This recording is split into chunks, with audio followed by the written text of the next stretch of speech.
Okay, so my name's Matthew Ford. I don't know, this might be the first official outing.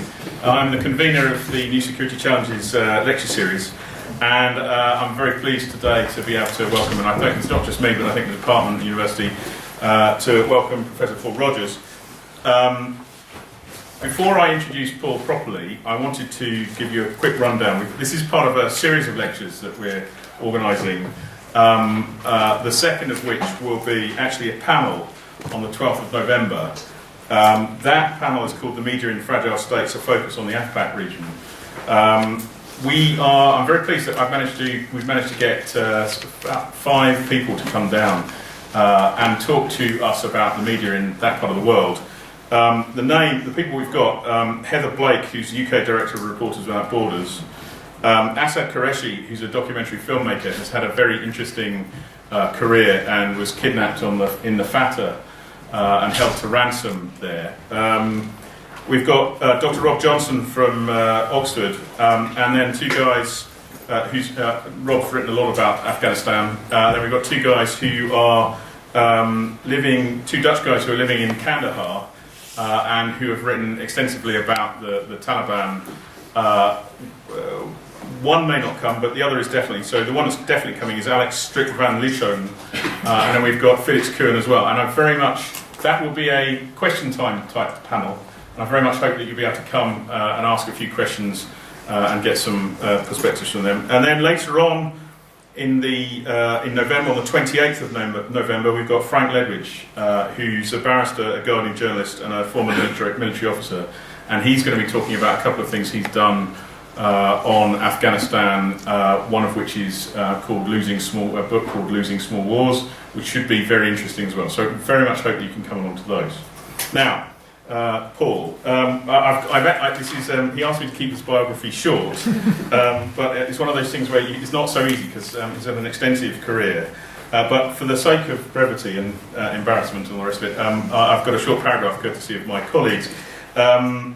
Paul Rogers is Professor of Peace Studies at Bradford University. He worked originally in the biological and environmental sciences, including lecturing at Imperial College London, but has worked for the past 35 years on international security. He is a consultant at Oxford Research Group, an independent UK think tank, and also writes a weekly analysis of on international security issues for OpenDemocracy.net.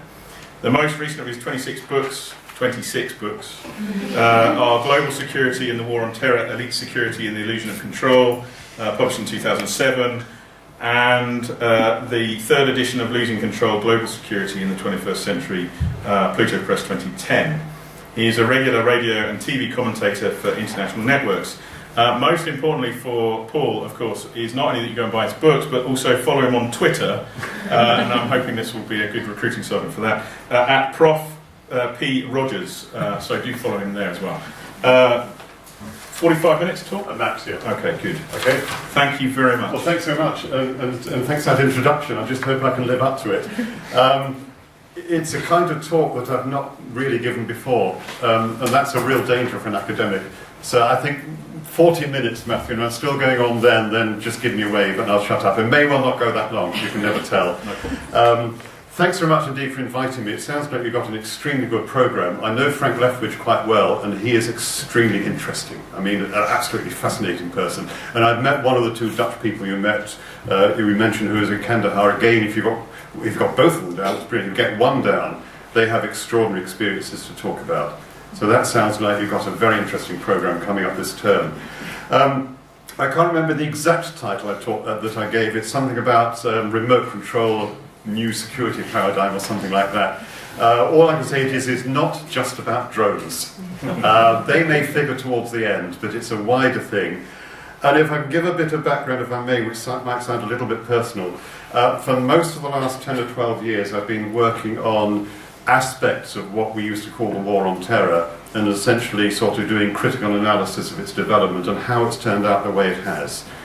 And more recently, I think what is very interesting is the way in which military thinking is changing in a particular direction, which goes to much more than just drones. And what I like to try and do is put that in context and try and explore it a bit. So it's a bit of a sort of a testing thing. It's not something I've written much on, except a little bit on over democracy. I've only done one paper on it, and that was in the Rusi Journal earlier this year. It's a sort of introductory one. But I think it's a very interesting area, and quite a lot of security academics are getting interested in this as well. So if you can bear with me, I want to sort of go back over about a 20-year period and look at why things are changing, why they're going in a particular direction, and particularly what they mean for the future. Starting point, well, I actually go back exactly 20 years to early 1993. That was Bill Clinton got the presidency of the US in November 1992. He formed his administration in early 1993. One of his early appointments was a new Director of Central Intelligence, CIA, by the name of James Woolsey. And he was actually conservative in personal politics, but a real intelligence professional.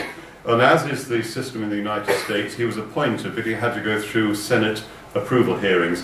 And at those hearings, one of the senators asked him, how would you characterize the changed world now that the Cold War is over? This is 2 years after the final collapse of the Soviet Union. But there'd been the experience of what had happened in Iraq with the intervention in Kuwait, and massive international coalition formed to drive the Iraqis out. It's worth remembering the total number of personnel committed to that operation in 1991 was 600,000, and it included full divisions from Egypt and Syria against the Iraqis. So that had happened just when George Bush Sr. talked about a new world order, a more peaceful world order. And Woolsey replied, well, he said, oh, there are 1 or 2 seats over here if you want to come across. And Woolsey replied, well, I would look at it this way. We've slain the dragon, but we now inhabit a jungle full of poisonous snakes. So in other words, it's a different kind of world with lots of smaller threats. But of course, along with that, the United States was the world's only superpower. The Soviet Union, the Warsaw Pact, had essentially collapsed. And in fact, in the years that followed, leaving aside all the controversies within American politics, the United States led the way in quite major changes in its own military forces. There were major cutbacks, for example, in anti-submarine warfare, in the large armoured forces on the North German plains and elsewhere. Very big cutbacks, some agreed, some unilateral on the nuclear side, both strategic and tactical. In other words, a scaling down of the kinds of military posture which was appropriate to facing against another superpower, the Soviet-led Warsaw Pact. That was actually mirrored in some ways by other Western states. There was more or less collapse in defence spending in Russia, of course, for a number of years, and only a recovery in the early 2000s. But other countries like Britain and France, to some extent, went the same way, which meant that towards the end of the 1990s, the United States had forces which, if you like, were more suited to taming the jungle. Some aspects were maintained. The US Marine Corps lost very little in terms of funding or personnel. And at the end of the 1990s, the size of the US Marine Corps was about 170,000 personnel. That was larger than the entire British Army at the time. The British Army has shrunk a lot since then. US Special Forces were rather increased. The Carrier Strike Force, I think they only lost 3 out of 14 carrier battle groups. So expeditionary warfare, and if you like, distant control, was maintained. Towards the end of the 1990s, the other important element as far as the post-9/11 situation is concerned was the rise of the idea of the project for the new American century. Belief among neoconservatives and others and assertive realists that the United States had a mission to basically lead to the world to a more civilized state. That was actually, had in some ways almost religious overtones. It was really going right back to American exceptionalism and the idea of the city on the hill, going right back to the Pilgrim Fathers in many ways. This idea that the United States had this mission to lead the world to a better way, which of course was essentially free market liberal democracy.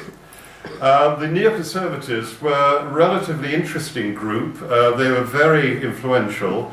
And when George W. Bush won the presidency by that very narrow margin in 2000, a number of the people who were either from a neoconservative background or assertive realists came to the fore.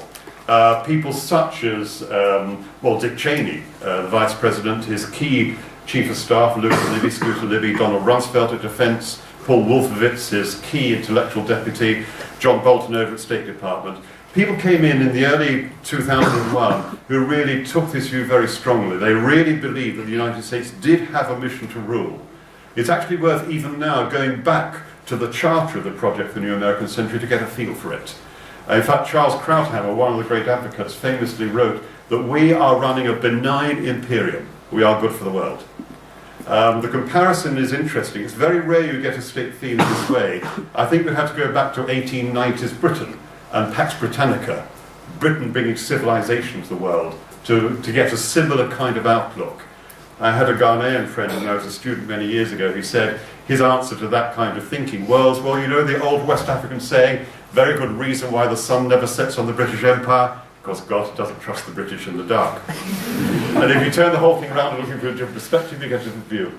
So that's the situation. I'm mentioning that background because when Rumsfeld came in, he bought in very strongly to this idea of essentially taming the jungle. But he believed equally strongly you did not need very large forces to do it. The Rumsfeld-Wolfowitz idea was what was termed war light. Special forces, tight expeditionary forces, long-range strikes, standoff weapons, all the rest was the way to do it. You did not have to put large numbers of boots on the ground. And that was really the attitude in the Pentagon when 9/11 came. And 9/11, of course, was, I think, far more of a visceral shock to the American system than most non-Americans appreciate even now. Particularly at that stage when the Bush administration was really on course for going this particular way. Remember the early months of 2001, withdrawal from the Kyoto climate change protocols, decision to withdraw from the anti-ballistic missile treaty, opposition to the International Criminal Court, opposition to strengthening the Bioweapons Convention, the belief that the United States had to lead and not be held back by multilateralism. And with 9/11, you had this shock to the system. It was really quite extraordinary. And the response, obviously, was a very strong military response. That we don't have time to go in any way into the analysis of that and all the politics of it. But essentially, the response actually was in keeping with war light when you think about it. Because when you look at it from the perspective of the Al-Qaeda movement and the Frankfurt cell staging 9/11, not least to attract world attention and just possibly bring the Americans into Afghanistan so that they could be slowly worn down just as the Soviets had been in the 1980s, then you see the response from the United States was in its own way extremely clever. They did not do that. What they did was a combination of three things in Afghanistan. One was very intensive bombing, often with precision-guided weapons, against any Taliban units which could be found. Very heavy use of special forces, and crucially using the Northern Alliance warlord forces as their essentially surrogate ground troops. And the end result of that was that within, well, only about 10 weeks, the Taliban regime had gone, they'd melted away rather than suffer conventional defeat, and the Al-Qaeda movement was actually dispersed. This was a variant on the war light idea. And I think it's worth remembering that because of what happened afterwards. It's also, I think, always for any student of strategic studies and US foreign policy to go back to Bush's State of the Union address in January 2002. That's the crucial one because at that stage it looked like the United States was regaining its position and had actually responded correctly and very forcefully to the sheer shock of 9/11. And in fact, if you look at the speech, it was when, crucially, the whole concept of the war on terror was extended from something against the Al-Qaeda movement and its supporters as hosts, the Taliban, to the axis of evil. Iraq, Iran, and North Korea. And I remember being in Washington in March 2002 when all the talk was about going for Saddam Hussein. This was very shortly after the Taliban apparently had been melted away and Al-Qaeda had been dispersed. That had been sorted. Now the really big issue was Iraq. And so you had, barely a year later, the start of the termination of the Saddam Hussein regime as well. But here, crucially, this was actually a relatively small-scale force. If you look at the coalition which was developed in 2003 to basically terminate the Saddam Hussein regime, that was only intended to be about 1/6 of the size of the force which had got the Iraqis out of Kuwait 12 years previously. It was not large, and the expectation was it would be quite straightforward, with all the use of area impact munitions, precision guided munitions and the rest, and very rapid movement of forces. And initially, in the first 3 weeks, it seemed to work incredibly well. That statue came down in the square in Baghdad 3 weeks after American and smaller numbers of British forces crossed the border into Iraq. It looked like it was working as well. And so you have, in fact, 10 years after that statement from Woolsey, you actually have George Bush's famous mission accomplished speech, 1st of May 2003, on the deck of the aircraft carrier Abraham Lincoln off the California coast, saying that essentially we have responded. It's a bit unfair on Bush. It's known as the mission accomplished speech because the Navy had put a huge banner on the tower of the aircraft carrier behind the podium. In fact, Bush was slightly more cautious in his speech, but he was still saying, we are back on track. In a sense, the new American century is now back on track. And so by 2003, it looked to have been turned round and war light was working. Look then at what happened afterwards. Very quickly, in Iraq, you ended up with an extremely bitter combination of insurgency and interconfessional conflicts, which involved American and other forces for 8 years until the final withdrawal at the end of 2011. What people tend to forget is if you actually look at what was happening at the time, the first suicide bomb attack against American forces in Iraq was 2 weeks into the war, before they even got to Baghdad. And when the American troops, the Marines mainly, were in Baghdad, by that time, 4 weeks after the start of the war, 1/3 of all the US combat troops in Iraq were involved in guarding supply routes. People tend to forget there was an immediate reaction, very unexpected. And of course it ended up with a total, the best part of 160,000 foreign troops, mainly American, in Iraq itself. And even by the end of 2003, things were going terribly wrong, with very high casualties on the American side, largely troops who were not trained in counter-insurgency in an urban environment, always relying on their very heavy firepower, meaning even higher Iraqi civilian casualties, meaning even more opposition to the American forces. It came very much more complicated by the interconfessional conflicts which developed in the country as well. But it was radically different from what was expected on the American side. You look then at Afghanistan. Afghanistan, it looked at the end of 2001 like you would get a real success story. Afghanistan would make a transition to redeveloping, rebuilding pro-Western states. And the United States candidly expected that the major groups facilitating this would be the Europeans.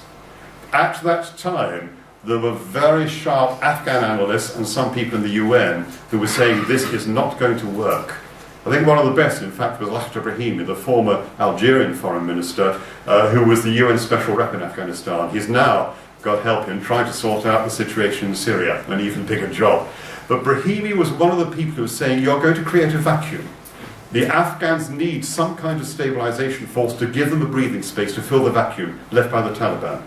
And he and others were saying you need 30,000 stabilization troops, preferably from a mix of countries, including Muslim countries, just to help stabilize things. I mean, it never happened.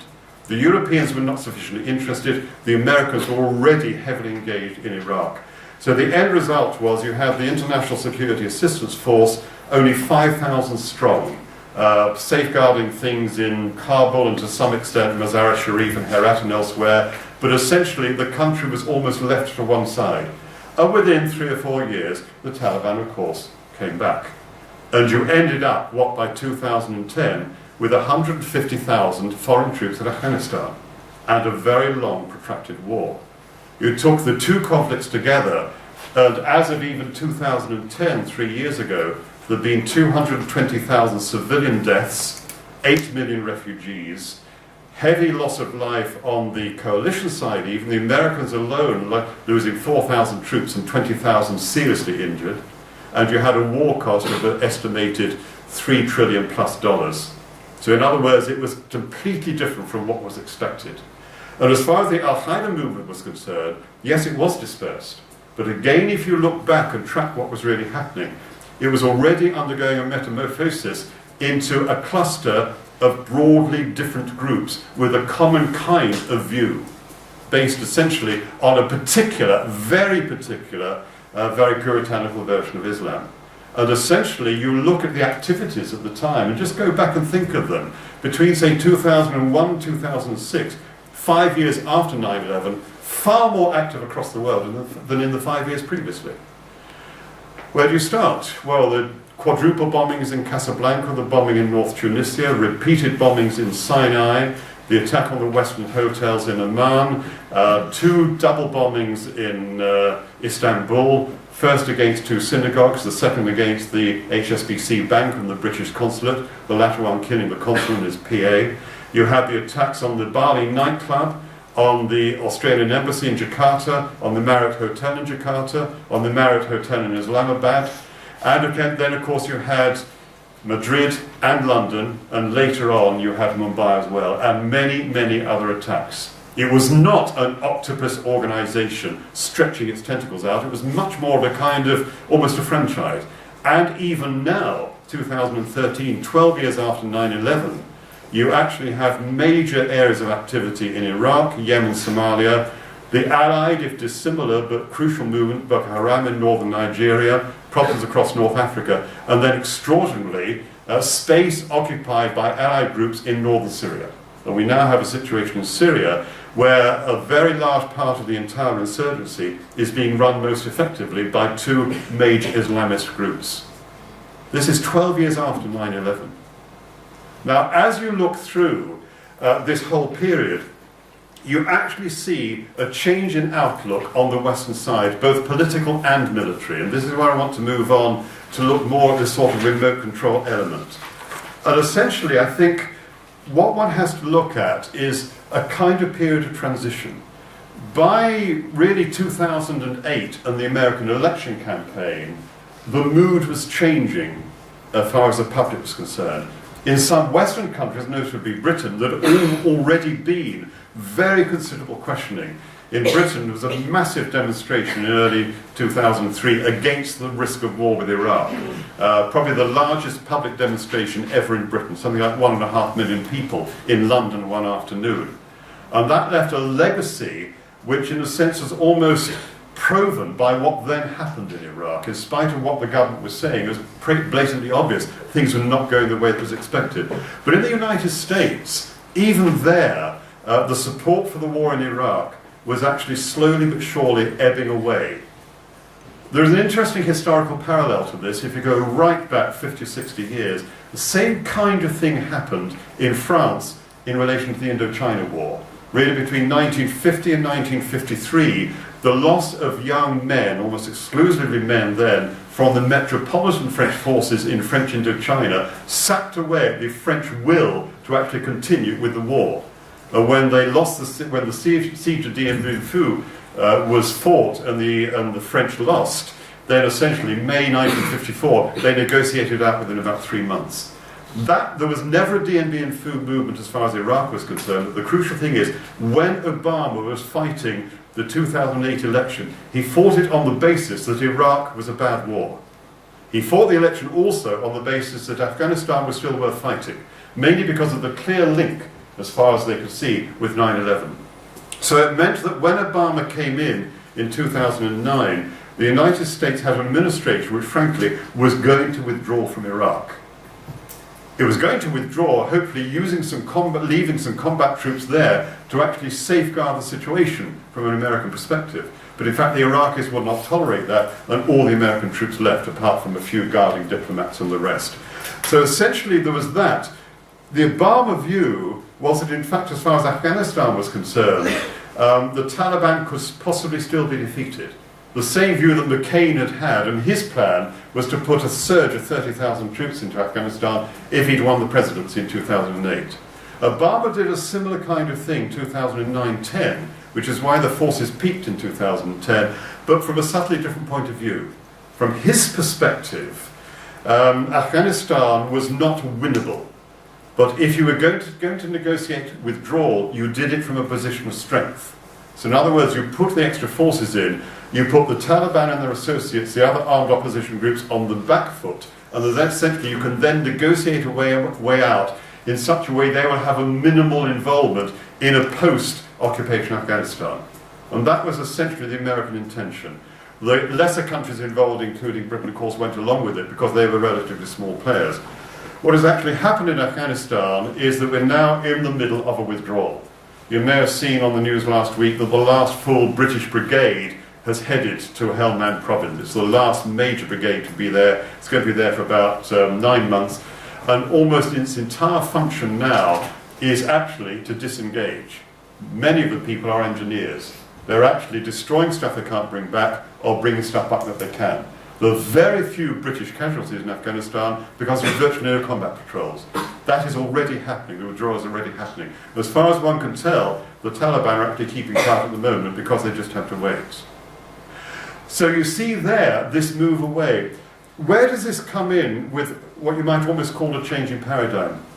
At the same time that this has all been going on, there have been some very interesting developments which actually look towards this concept of, if you like, if I can use the jargon, taming the jungle remotely. In Afghanistan, 2 major things happened. One was the development and then the use of very potent armed drones. First the Predator and then the far more powerful Reaper. Quite an extraordinary piece of kit. Not essentially huge technology, but bringing it in with integrated warfare, something which is actually very effective, although with very dangerous side effects. And the Reaper has been used for over 1,000 strikes. I'm not talking about reconnaissance, actually weapon strikes in Afghanistan by the Americans, and incidentally nearly 350 by the British as well. Very little publicity in Britain is given to the fact that Britain is the world's 2nd biggest operator of drones in combat. And they're all actually flown from RAF Waddington up in Lincolnshire. Although they're launched from Kandahar, they're flown remotely. So that is basically one very large development. And the claim is, and it's very difficult to check this out, that the drones have had an impact in Afghanistan. They certainly have had an impact, although causing huge controversy, in Pakistan as well, against essentially Taliban, if you might call, middle leadership. And also, even more so, Al-Qaeda middle leadership, particularly in the FATA, the tribal areas as they used to be called. So essentially that's one element, and it's a combination of technologies and capabilities applied in a particular situation. But there's another element to this, and the whole idea of remote control goes on very much more widely than just armed drones. During the conflict in Iraq, one of the major techniques that was developed, really from about 2005, 2006, 2007, was the use of very highly mobile, very small special forces groups to do what are essentially called night raids. Using a combination of intelligence, they would raid locations where they thought that insurgents were present, kill or detain them, and if they were detained, brought back for what one might call, very politely, very rigorous interrogation, which would give more intelligence for more raids. At the peak, there were several raids going on every night.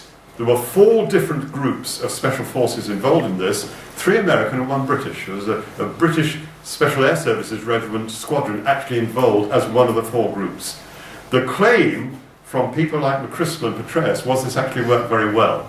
Certainly the number of people killed and detained was in the many hundreds, if not low thousands. And it was done protractedly with extremely low visibility or publicity for about 3 years. That developed onto the same idea in Afghanistan, where the concept of the night raid became one of the main means of trying to control the Taliban. And repeatedly these were used, and to some extent are still used even now. Scores of them every month. Detaining people, killing people who put up any sort of resistance, going out very quietly, with virtually never getting this reported at all in the Western media. It was something which was really below the radar. And essentially, that along with the armed drones thing represented 2 forms of experience. There are others as well. One of the other components of what is now beginning to be called the remote control paradigm is the far more extensive use of privatized military forces. Now, we need to distinguish between, and it's not an easy distinction, between privatized security and privatized military.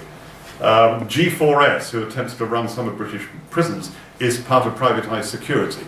And prisons run formally in Iraq or indeed in Afghanistan may be partly privatized. Privatized military is rather different, where you get people almost exclusively drawn from special forces who, when moving out of the special forces, go private, and then they are engaged much more actively, heavily armed and engaged directly in operations which are very largely deniable. And essentially this also means that, for example, for the Pentagon or the British Ministry of Defence, when they take casualties, there's virtually no reporting of it. Whereas in Britain, of course, reporting of young soldiers getting killed in Afghanistan has been very widely reported. So again, it's very much, if you like, below the radar.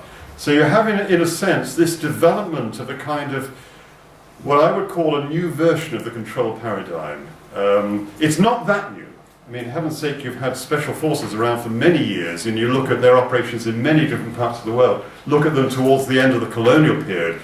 The British SAS were involved in just about every late colonial war you could imagine. But in the expansion, that's the extraordinary thing. I mean, I won't give you lots of figures, but for example, the United States Special Operations Command currently has about 66,000 personnel assigned to it. The entire British Army currently has 95,000 personnel assigned to it, the entire Army, including our Special Forces. US Special Command had 42,000 in 2008, 63,000 last year, and will go to 71,000 in 2015. It is, about a 70% increase in the space of just 7 years.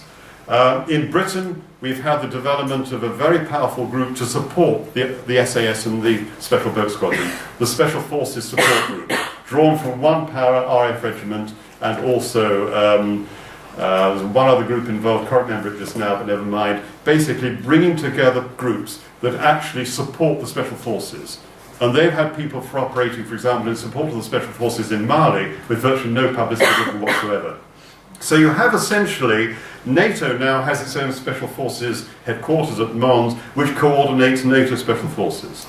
So the movement is actually quite generic, and it is not just limited to the United States. And it's a change of emphasis born out of the problem that what was expected to be war light became war heavy. And of course, in an age of austerity, use of drones, which are a fraction of the cost of a strike aircraft, or special forces, which operate at a far lower level of personnel compared with large numbers of boots on the ground, also makes economic sense. So in a sense, I mean, that is where we've more or less got to. There are other developments sort of in the future. You may recall, those of you who worked in the arms area, that 8 or 10 years ago, the concept of prompt global strike came into being.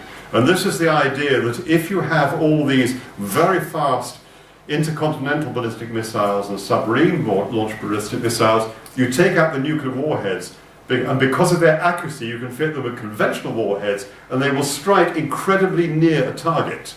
That means that technically, if you used those, you could actually strike a target once the command is given, virtually anywhere in the world within 30 minutes. Okay, within 30 minutes, prompt global strike.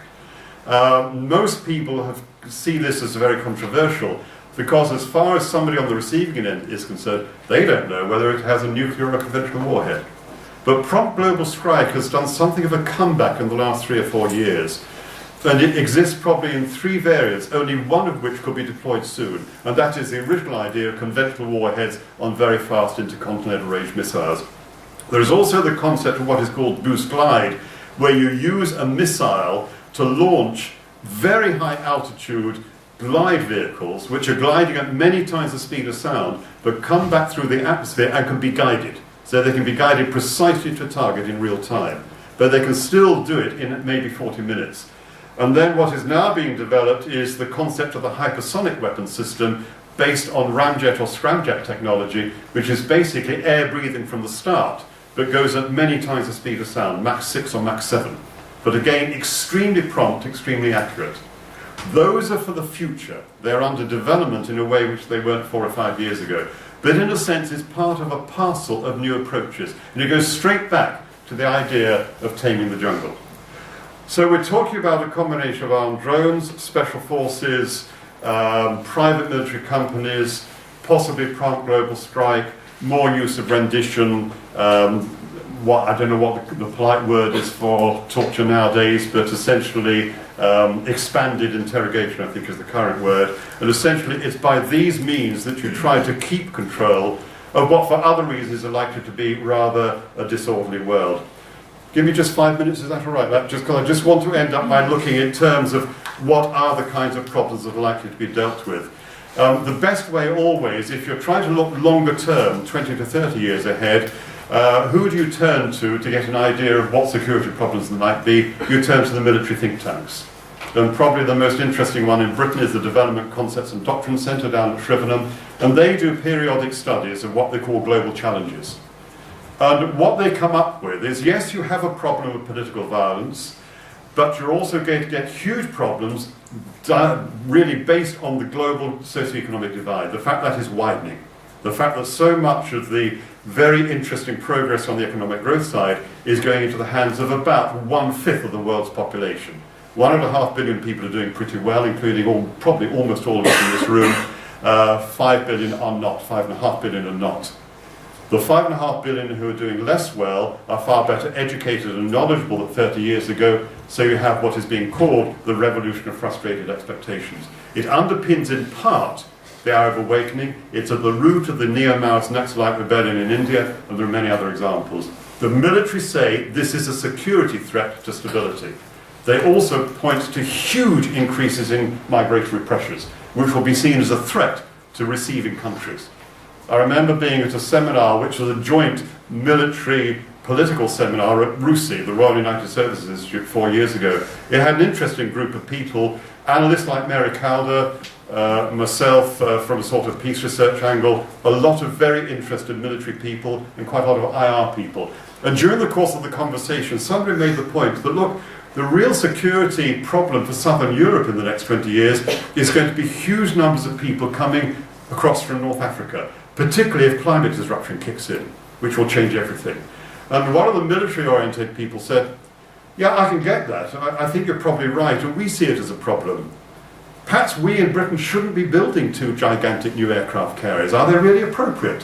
What we should be doing should be subsidising the Spanish, the French, and the Italians and the Greeks to have better navies to keep the people out.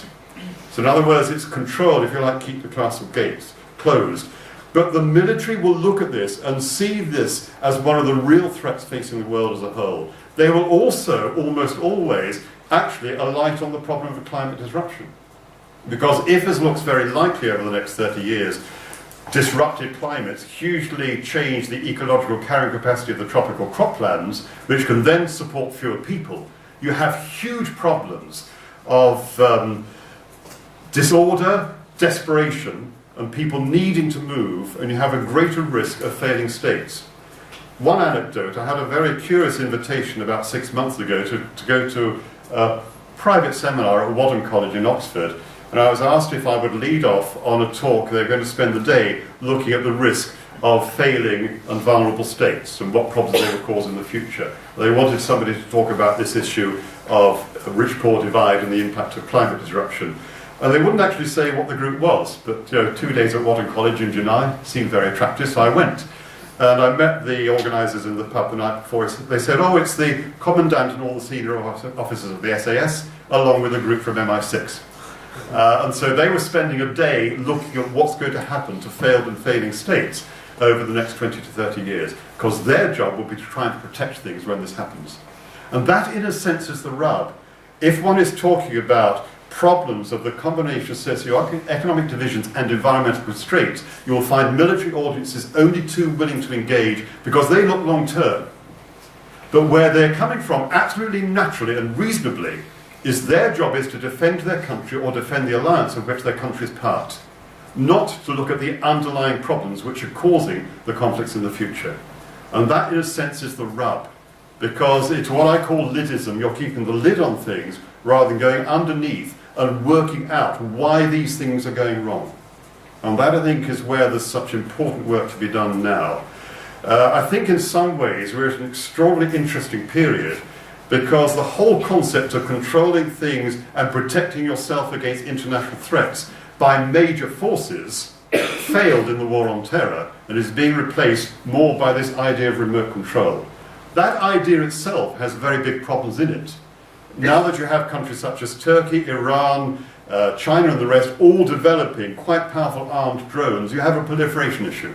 And if it's okay for the Americans to kill somebody in Pakistan who they see as a threat, then in the future it will be perfectly okay for the Russians to kill some sort of rebels in Georgia, or the Chinese in Myanmar, or the Turks in Kurdish Iraq. In other words, once you start that process, you're into a very different world. So I think there are dangers then. But I think the wider thing is that the remote control concept seems to be very attractive in the short term. And to that extent, I think it's something which has to be really critiqued and looked at. And if we can do that, I think it's going to be a very important function, including for centres such as this, which I think has some very interesting work ahead of it and very considerable potential. Let me leave that point. Great.